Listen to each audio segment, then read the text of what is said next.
નમસ્કાર, સ્વાગત છે આપનું ડીટીવી ન્યૂઝમાં। લીંબડીની માચર નદીમાંથી યુવકનો મૃતદેહ મળી આવતા ચકચાર મચી ગઈ। હત્યા કે આત્મહત્યા, અનેક રહસ્યો સર્જાયા।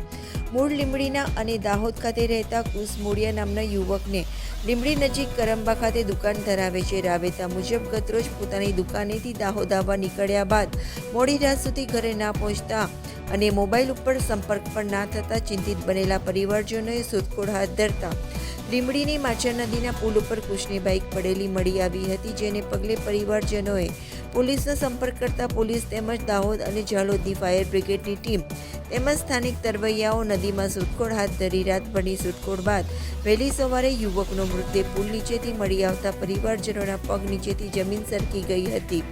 પોલીસે મૃતદેહને પોસ્ટમોર્ટમ અર્થે મોકલી આગળની તપાસ હાથ ધરી છે।